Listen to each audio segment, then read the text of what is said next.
Assalamualaikum Bang Fahri, apa kabar? Maaf, halo Bang Ihsanuddin Nursi, saya jadi Fahri.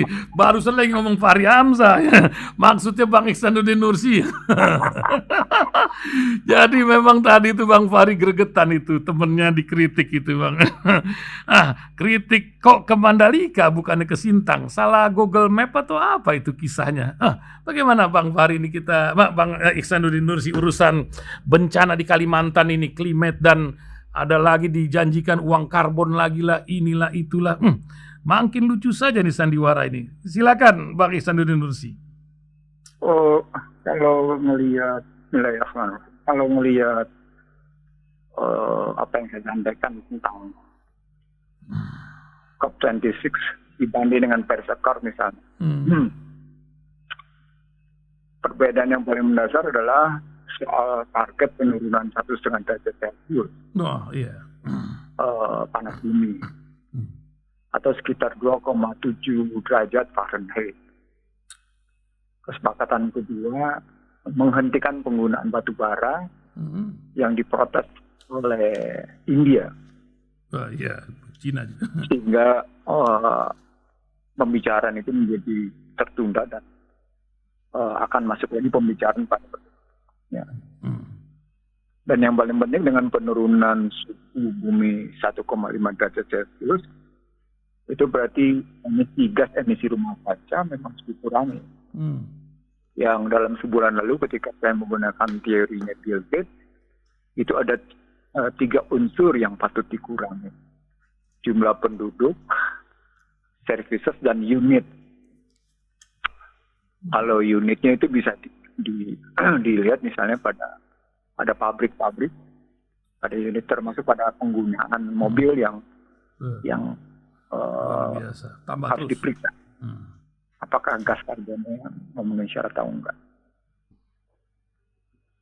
Nah, ketika kita lihat Indonesia disebut sebagai melakukan forestisasi dan terjadi ada deforestation, ya itu yang disebut oleh Greenpeace, tapi Greenpeace kemudian dilaporkan. Polisi. Iya, dilaporkan ke polisi.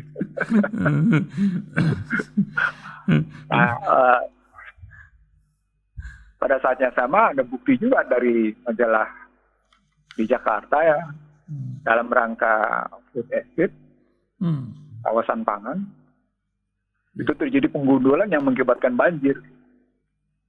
Karena tanpa analisis dampak lingkungan yang cukup mendalam. Saya terus terang melihatnya jadi ada beberapa sisi di dalamnya. Minimal kita punya 4 sisi. Sisi yang pertama adalah kalau kita pernah berpikir tentang perencanaan, maka kita akan berpikir ruang. Kita akan berpikir zona, kita akan berpikir tempat, zona, dan kawasan. Lalu kita akan melihat, Anda lihat sebagai Kalimantan yang paling luas, tapi Kalimantan juga punya masalah sebagai penyerapan air. Lalu kalau kita lihat Jawa dan Sumatera, maka seperti yang saya sampaikan berkali-kali, problem utamanya ada soal perencanaan tata ruang. Yang tata ruangnya sangat ditentukan dari kekuatan korporasi. Kalau kita pergi misalnya ke pinggiran-pinggiran Jakarta, Kerawang, Cikampek. Iya, semuanya kan udah semua sawah udah jadi pabrik. Kita pergi di kota besar lain. Bahkan kalau kita pergi di Kalimantan Timur, di Balikpapan, lubang-lubang itu.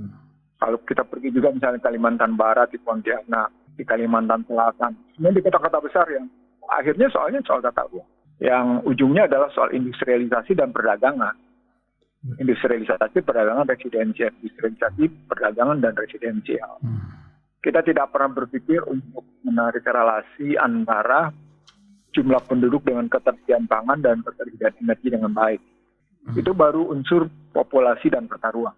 Belum kita berpikir servicesnya, jasa yang dibutuhkan untuk layanan yang dibutuhkan untuk kehidupan manusia. Dan berikutnya adalah unit-unitnya kalau pakai teori Bill Gates.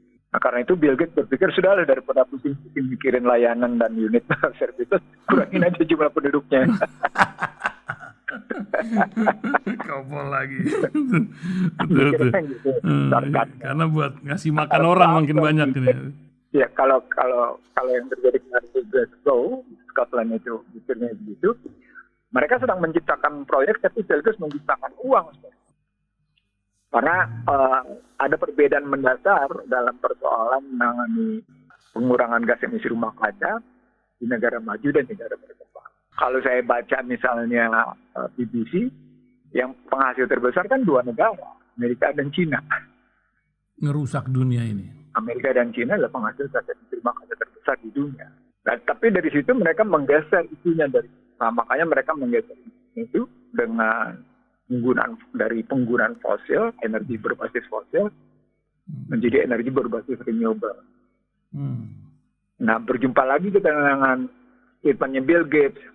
Satu saat industri otomotif akan berhenti, industri energi akan berhenti, karena seluruh industri otomotif akan menggunakan baterai elektrik vehicle.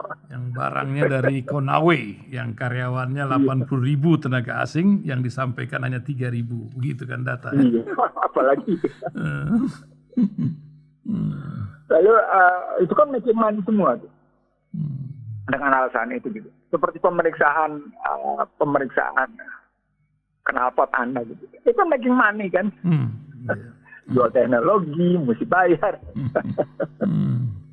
Nah, mestinya kalau memang mereka kayak gitu, ada lagi yang menaik yang tidak terungkap dengan baik. Bahwa setiap pohon itu akan dihargai sekian dolar gitu, dalam rangka penurunan emisi gas emisi rumah kaca. Sekarang pertanyaan ini dibayar dengan apa? Nah, kan dengan US dollar. Betul. Yang mencetak US dollar itu siapa? Amerika. Basis cetak dolarnya apa? Nggak ada. Berarti kita dibayar uang kosong. Dan itu pun enggak cukup. Dan itu pun belum cair-cair dijanjikan 2019 sampai sekarang ya. Jadi sebenarnya kalau kita mau subhanallah, kalau kita mau cerdas mikir gitu ya. Dikit aja. Ini kita dimainin seolah-olah mereka cerdas, kita bodoh gitu loh. Bukan. Kalau Betawi bilang dikadalin. Iya, dikadalin. Kenapa dibilang kadal ya? Saya suka terheran-heran sama orang Indonesia yang kalau bernegosiasi di luar tuh kayak. Saya sih terus terang karena saya punya pengalaman walaupun tidak banyak ya. Bernegosiasi dengan pihak luar saat itu ya. Alhamdulillah Abdurrahman Wahid sebagai presiden mempercayakan saya gitu. Enak tuh kalau kita punya harga diri. Kalau punya marwah ya lah. Enak itu. Kita tidak punya kepentingan, tidak punya harga diri, kita tahu apa yang kita mesti capai, apa yang kita mesti bela, apa yang kita mesti junjung gitu. Dan tidak kita berharap. Tahu strateginya begini, pola negosiasinya begini. Itu kan ada tuh buku yang menjadi bagaimana how to negotiate gitu ya. Oke, minimal belajar itu deh gitu. How to bagaimana berdiplomasi dengan baik gitu. Itulah yang kejadian saat ini dan itu akan terus berkembang ke depan. Jadi pembicaraan kita hari ini dengan pembicaraan saya yang beberapa waktu lalu berkaitan dengan kudeta korporasi gitu ya. Kemudian juga yang sudah terjadi. Yang dengan baik gitu ya. Sebenarnya akan berjalan ke depan sampai 2035.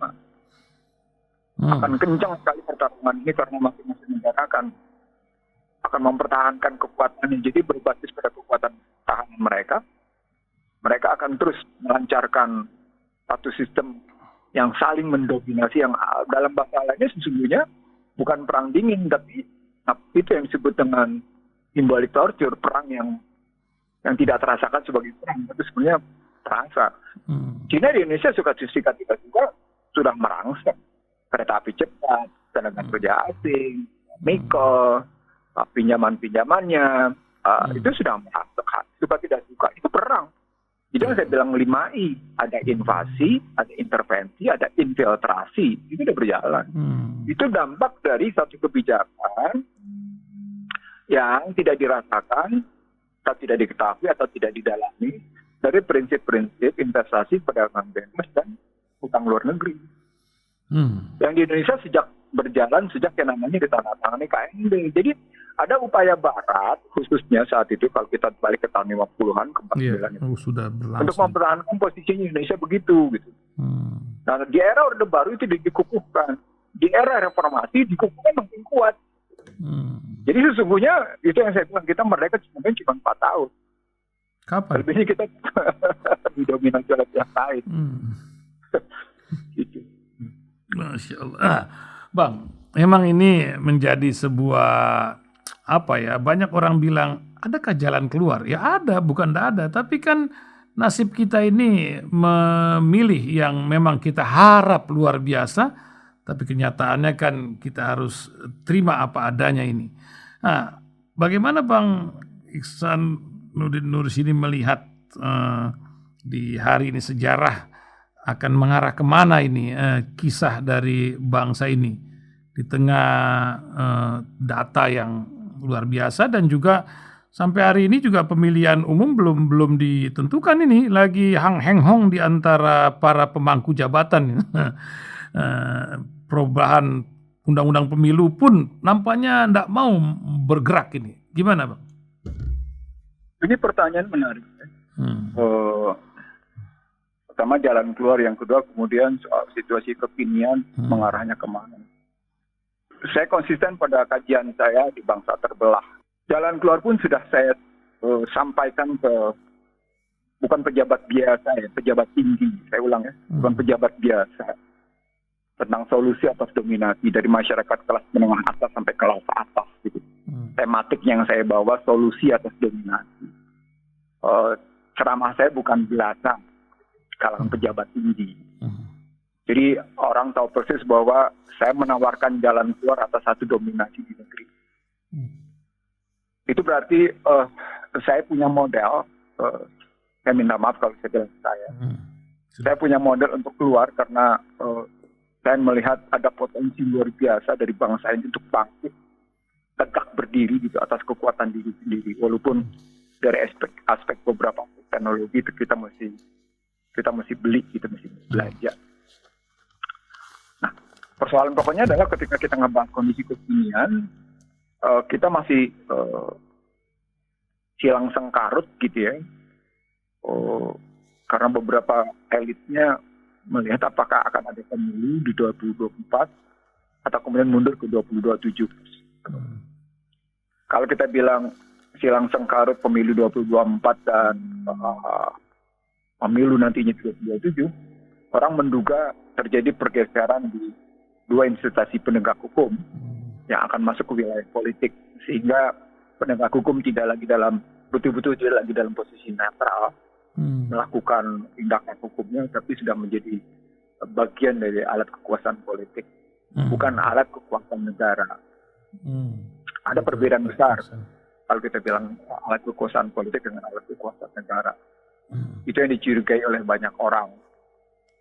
Lalu kalau kita ambil lagi dalam kajian lebih lanjut, ketika kita menyaksikan nama-nama yang bermunculan di 2024 dengan tema besar, maka sesungguhnya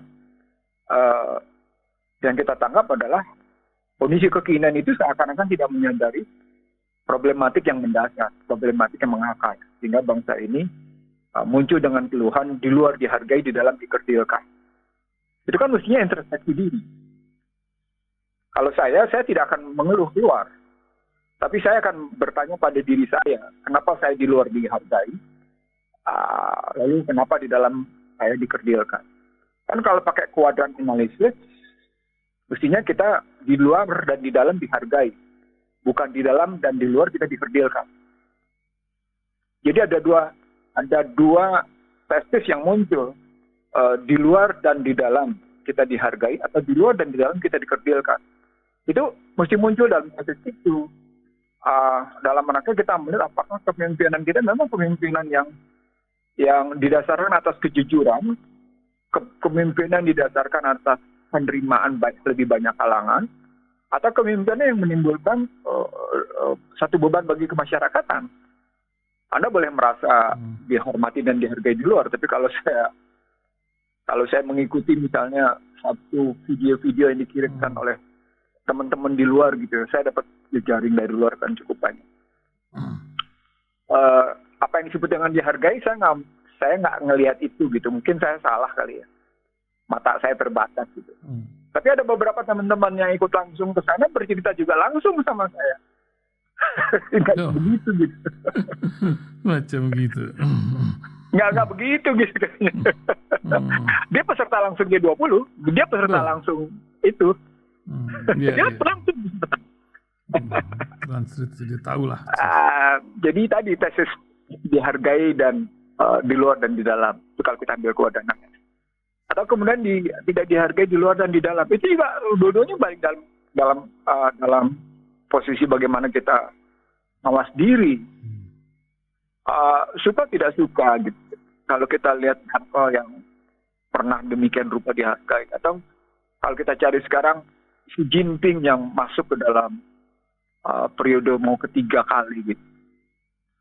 Karena upaya dia mengatasi kemiskinannya jelas, upaya dia mengatasi pengangguran ini jelas bagi rakyat. Jadi national interest-nya itu dia junjung tinggi.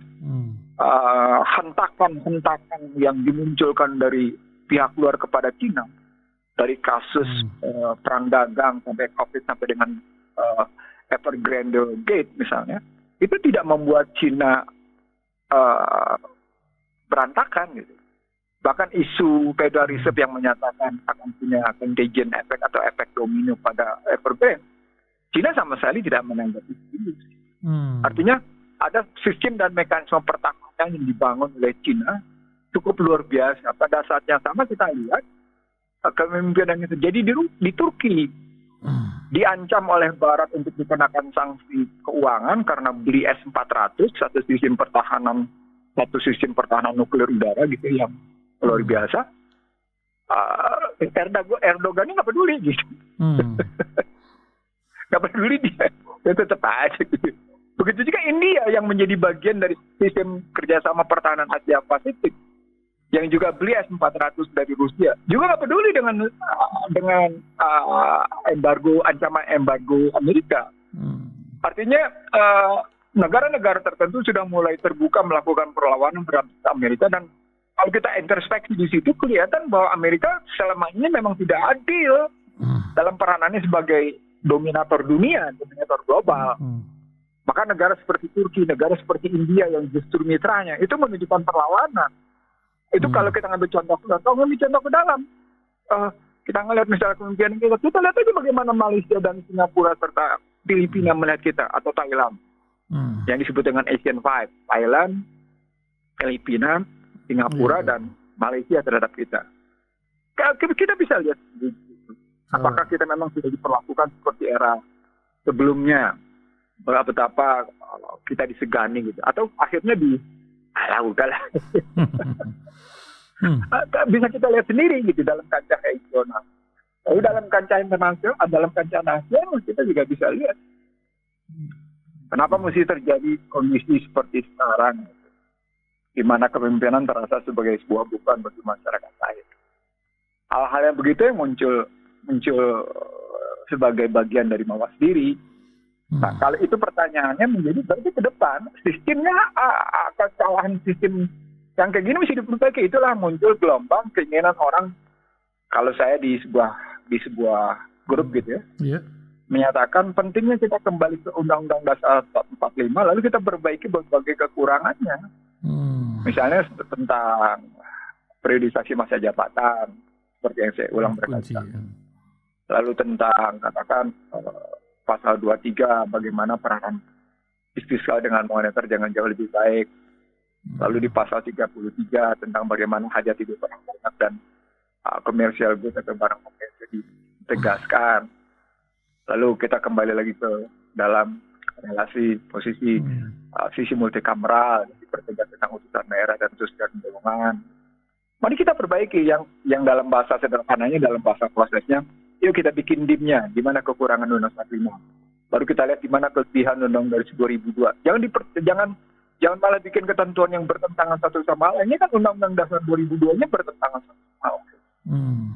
Yang tidak cocok dalam kehidupan ini. Jadi artinya kita berpijak pada satu kondisi yang basis konstitusinya nggak jelas gitu, bukan nggak jelas tapi bertentangan satu sama lain.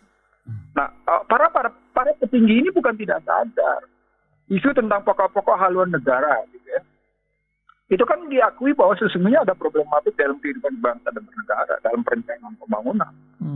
Tapi repotnya mereka hanya bicara PPHN tanpa bicara tentang kelemahan dari Undang-Undang Dasar 2002. Nah itu artinya kalau kita ambil dalam pertanyaannya Alexander tadi, bagaimana mengarah ke depan, ada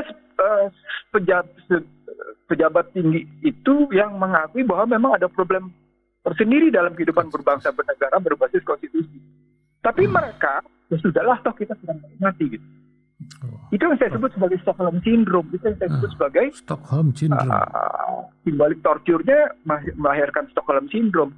Ada kesalahan kekerasan yang dilakukan dalam bernarasi, berargumentasi, tapi dinikmati gitu ya dalam proses-proses tertentu sehingga akhirnya ya sudahlah. Ya kita begini kan. Kita akan menikmati. Partai politik yang menikmati dengan kekuatan oligarki bisnis dan oligarki partai kekuasaan. Di situ terjadi dua fungsi antara oligarki partai dengan oligarki bisnis. Dua fungsi ini ternyata melahirkan ketimpangan luar biasa. Itu kesalahan sistem. Itu Undang-Undang Dasar 2002. Dan kalau itu nanti diulang lagi dalam pemilu 2024, ya berarti kita tidak bergeser. Kita tidak sedang memperbaiki keadaan. Ini terlihat sekali dalam kasus. Ya di kasus Fadlizon kelihatan antara ini wakil rakyat, wakil partai atau apa. Kan sebagai wakil rakyat harusnya dia memberikan masukan. Dan ketika orang sudah mulai alergi dikritik, ini jadi masalah sebenarnya dalam keluarga maupun dalam bernegara ini. Gimana Bang? Kalau soal Sintang sama Mandalika ini, atau tepatnya kritik, Anda jangan jadi pejabat publik kalau tidak mau dikritik. Nah, itu. Di poinnya itu, jangan menjadi pejabat publik kalau tidak mau dikritik. Karena filsafat kritik itu tergantung dari bagaimana interaksi kritik itu sendiri. Jadi lagi-lagi kita bisa pakai kuadran. Ada kritik yang positif, ada kritik yang negatif. Kritik yang negatif itu tujuannya cuma sekedar mencari-cari kesalahan dengan berbagai argumentasi. Tapi dalam sejarah saya membangun kritik ini karena saya disebut sebagai oposan sejati pada setiap presiden. Ya. Setiap kritik yang saya munculkan, saya selalu punya jalan keluar. Saya tidak mungkin memberikan kritik tanpa jalan keluar. Bahkan dalam bahasa saya yang agak vulgar, gitu ya. Mungkin bukan agak vulgar sekali gitu. Saya menantang jalan keluar. Lo nggak punya kan jalan keluar? Ini kritik gue ada jalan keluar. Saya berani ngomong kayak gitu. Artinya kalau kita pakai kuadran analisis tentang kritik positif dan kritik negatif, maka kita mesti lihat kritik itu bersifat negatif atau positif. Pada Fadlizon ketika membandingkan Sintang dengan Mandalika, itu kan karena persoalan social sensitivity atau kepekaan sosial dan political sensitivity soal kepekaan politik. Kalau Anda memang punya rasa kemanusiaan sebagai pemimpin yang bertanggung jawab atas masyarakatnya, maka mestinya bukan ke Mandalika, tapi ke Sintang. Tapi kan Fadlizon kritiknya kurang lebih mestinya begitu gitu. Terus terkesan tidak mau dikritik. Itu ada hal lain dalam persoalan kepekaan sosial politik tadi. Nah, dalam teori orang yang menolak kritik, biasanya sesungguhnya ada secara psikologis mengakui ada kesalahan. Jadi suatu kritik yang sesungguhnya berbasis pada keinginan untuk memperdalam atau mempertajam atau memperluas kepekaan terhadap tanggung jawab sosial politik, dia mesti diterima. Kenapa? Karena tujuannya memperdalam kepekaan sosial politik gitu ya, dalam rangka tanggung jawab menjalankan amanah. Terima saja dengan lapang dada, lalu kemudian memang kami akan berkunjung ke Sintang atau lebih baik menjawabnya dengan lebih bijaksana gitu daripada kemudian menerima dengan marah atau dengan menolak. Yang pertama, yang kedua, kritik juga bisa dia dalam rangka tadi mencari-cari kesalahan. Tapi bisa juga tidak dengan model kritik. Anda bisa lihat model buzzer. Dia tidak melakukan kritik terhadap pemerintah, tapi dia kritik habis-habisan pihak yang mengkritik pemerintah. Itu metodologi simbolik tortur yang luar biasa yang diterapkan. Itu teori Jean-Pierre Bourdieu, posisi dari Perancis gitu yang acap kali saya pakai dalam berbagai ceramah saya. Gitu. bahwa bahasa itu bisa dipakai dalam cara-cara tertentu menyampaikan satu kekerasan yang dirasakan sebagai sebuah kelemah lembutan, dan kemudian orang yang menerimanya merasa betul bahwa itu lemah lembut padahal itu sebuah kekerasan.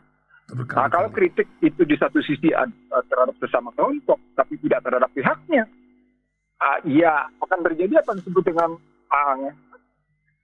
konflik, bukan lagi pada konflik narasi, tapi konflik nilai. Ini yang tidak dipahami. Jadi saya melihat permainan buzzer, permainan penolakan kritik, dan kemudian sikap I am the law, dia sudah lagi tidak dalam konstruksi konflik fungsi.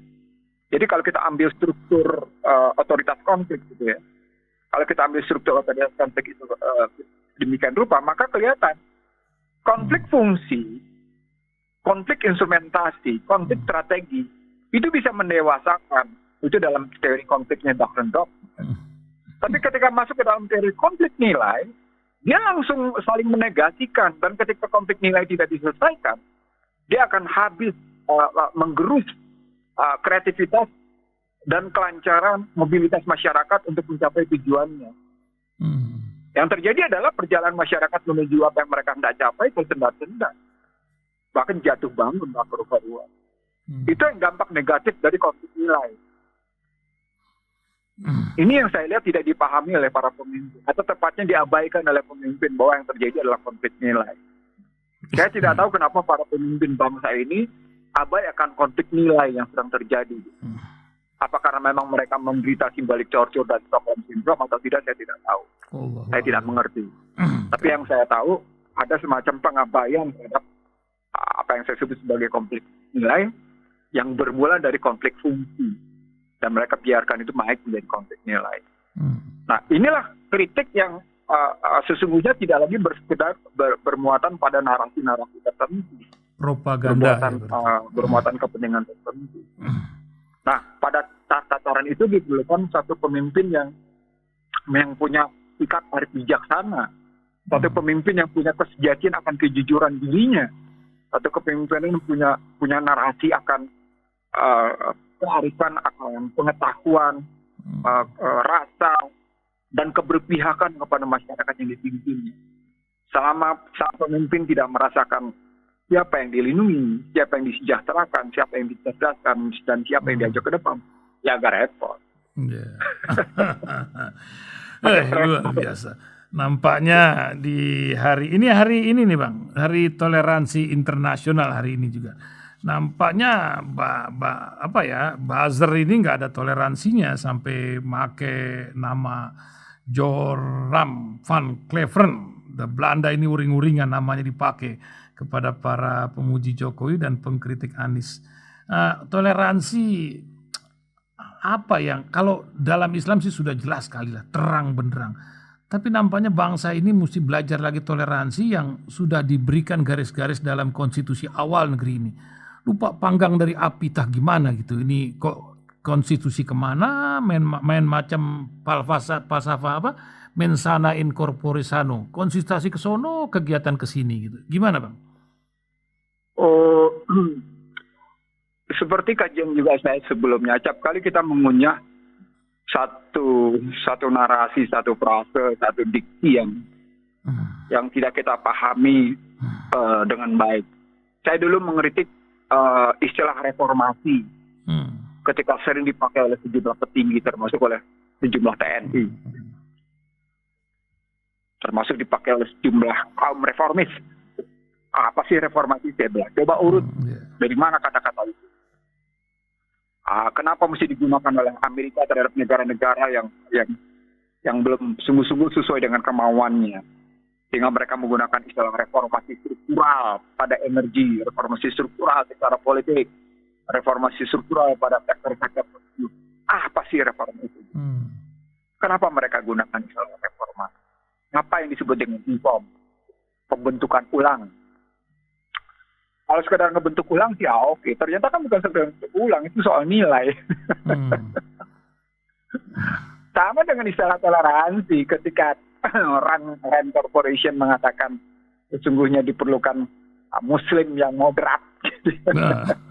Bukan Muslim yang fundamentalis, radikal dan ekstremis gitu. Maka mereka menuntut toleransi. Rasanya memang mereka perlu belajar ya. Saya juga ingin belajar kembali pada pengguna. Kalau saya peka gitu terhadap penggunaan istilah tertentu, sehingga saya tidak mengunyah dan mencerna gitu saja istilah-istilah gitu. Sama seperti Rand Corporation menggunakan istilah betapa pentingnya toleransi dikembangkan. Gitu. Sementara kalau kita balik ke dalam ajaran Islam, kita nggak usah Islam dulu ya, lupain aja dulu pelajaran Islamnya. Kita balik ke konstitusi aja dulu deh. Konstitusi lah, kan Pancasila nih, NKRI. Balik aja dulu ke konstitusi, balik aja ke kata pembukaan, balik aja ke pasal 29. Itu udah toleran. Itu. Negara wajib melindungi warga negara yang menjalankan kepercayaan sesuai dengan keyakinannya, kan gitu. Jelas tuh. Itu toleran. Negara berdasarkan ketuhanan yang Maha Esa itu toleran. Kenapa Anda memaksa kami untuk tunduk dan patuh pada apa yang Anda mau, sementara kalau kami tidak tunduk dan patuh pada keyakinan Anda, anggap kami tidak toleran. Nanti dulu dong. Coba siapa yang gencar melakukan pemurtatan? Nah. Siapa yang gencar coba? Sebaliknya, siapa yang melakukan proses islamisasi? Coba aja lihat.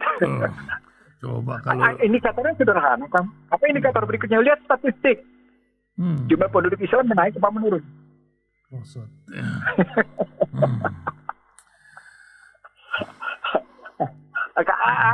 Ambil angka-angka begitu deh kalau tidak mau ambil gitu ya, kalau mau ambil begitu.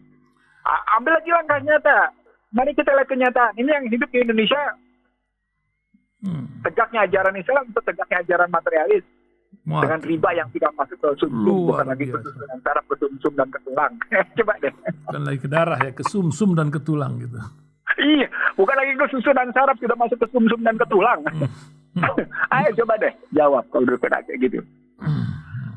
Subhanallah, astagfirullah, terus sekalian. Jadi kalau kita ambil istilah toleransi kayak gitu dengan ahli toleransi, siapa yang Anda minta untuk toleransi? Saya bukan tidak setuju dengan istilah itu. Saya setuju sekali karena ajaran Islam tegas-tegas menyatakan agama kami. Amal kami bukan sekedar itu. Kami saling menghargai dan menghormati pada tingkat keyakinan, tapi juga kami saling menghargai dan menghormati dalam kehidupan berbangsa dan bernegara. Itu penting. Dari situlah pertarungan yang sesungguhnya kelihatan bahwa kekuasaan adalah merupakan aset. Bahwa yang namanya kekuasaan materi adalah aset, bahwa kekuasaan atas politik juga aset. Nah, ketika kekuasaan atas politik dan kekuasaan atas materi juga adalah demikian tinggi asetnya, dan diarahkan untuk kepentingan nilai tertentu, jadilah dia bukan lagi dalam bentuk apresiasi, penghargaan dan penghormatan terhadap satu sama lain. Maka yang hidup itu bukan toleransi kalau sudah begitu. Ketika kekuasaan politik dan kekuasaan ekonomi menjadi satu dalam rangka menjalankan misi-misi tertentu. Nah, oligarki. Itu yang menjadi masalah sesungguhnya ketika kita membicara toleransi. Hai para toleran yang berteriak-teriak toleran, Iksan Nursi menyatakan ketika kekuasaan politik dan kekuasaan ekonomi diarahkan untuk menegakkan misi-misi tertentu berdasarkan pandangan-pandangan tertentu, maka yang sesungguhnya sedang terjadi adalah intoleransi. Nah, ya memang kekuatan sekarang nih yudikatif, eksekutif, ya di DPR juga ditambah lagi satu selain pers itu oligarki. Itu yang menjadi sebuah literasi baru bangsa ini. Nah, ini untuk oligarki, Bang. Ini saya ingin tanya masalah minyak. Ini kok kemarin di Balongan meleduk, sekarang satu lagi meleduk. Petir katanya. Sehingga solar, saya kemarin cari solar di Jakarta agak repot tuh, susah kenapa. Apa yang terjadi sebenarnya ini di oligarki dan minyak Indonesia? Kan ini paling menyedot APBN cukup besar ini. Gimana, Bang? Saya terkawang ngakak karena satu hari saya pernah menjadi pembicara melawan satu tokoh yang menjadi ketua reformasi migas, pemberantasan mafia migas, gitu. Sehingga dihapuslah Petral gitu sebagai mafia migas. Wah. Ini. Saya bilang omongan Anda itu mimpi cara tanpa data dan kokoh. Lalu saya jembreng data saya. Jembreng, wah itu. Begini ceritanya.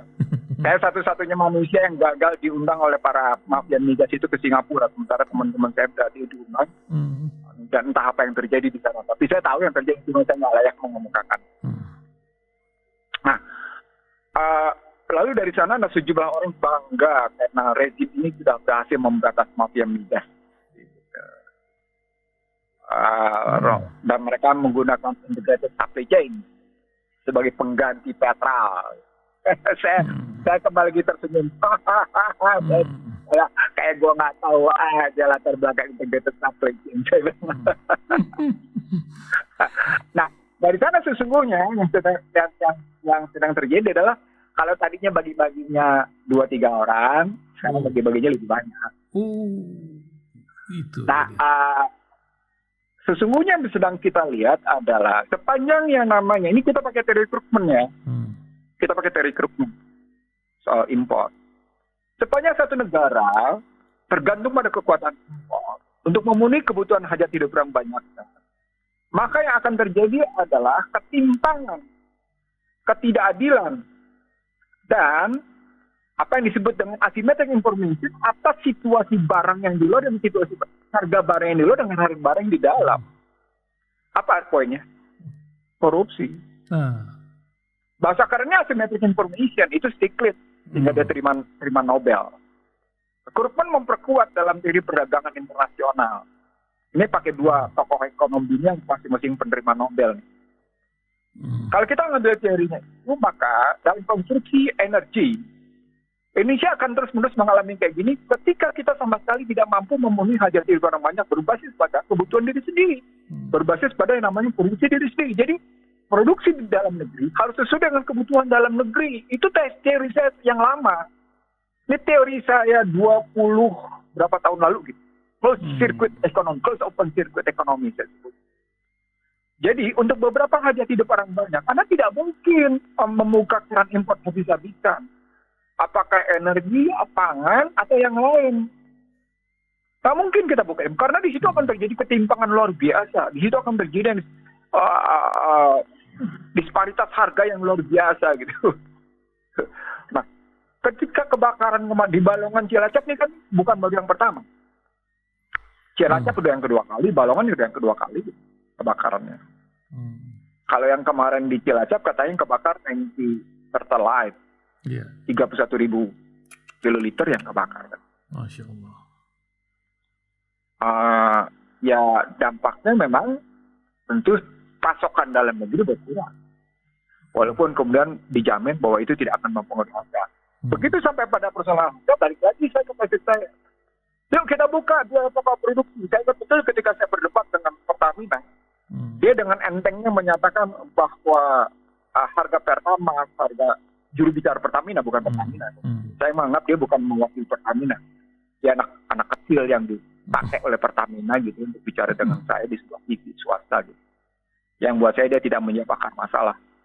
Bagaimana kita harus menjelaskan biaya pokok produksi dalam konstruksi hajat hidup orang banyak dan biaya pokok produksi dalam konstruksi komersial goods, barang komersial. Itu tidak sederhana menjawabnya. Itu bukan cuma sekedar seorang wartawan yang kemudian menjadi PR gitu kelasnya.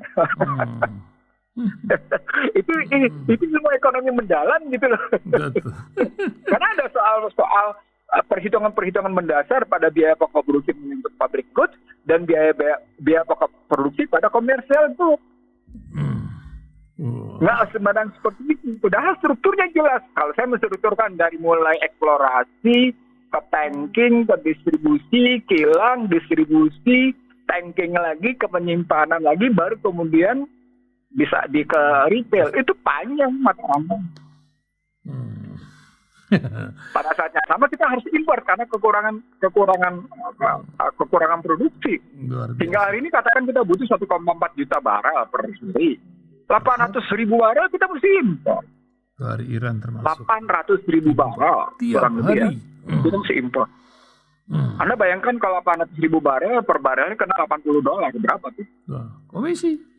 Panjang cerita. Itu belum soal pengangkutan, itu belum soal asuransi, itu belum soal penguapan, itu belum soal pembongkaran, itu belum soal macam-macam deh, soal sistem pembayaran. Bang, 8.45 ini Bang, gak terasa Oh jamnya. iya, maaf kalau begitu. Gitu. Ya, gimana cara ngeremnya kita? Kalimat apa yang mesti enak didengar oleh pendengar di pagi Yang hari pertama, kalau kita bicara enak gitu, kembalilah kita ke dalam prinsip-prinsip ajaran Islam. Insya Allah. Khusus yang terakhir, hadisnya jelas sekali.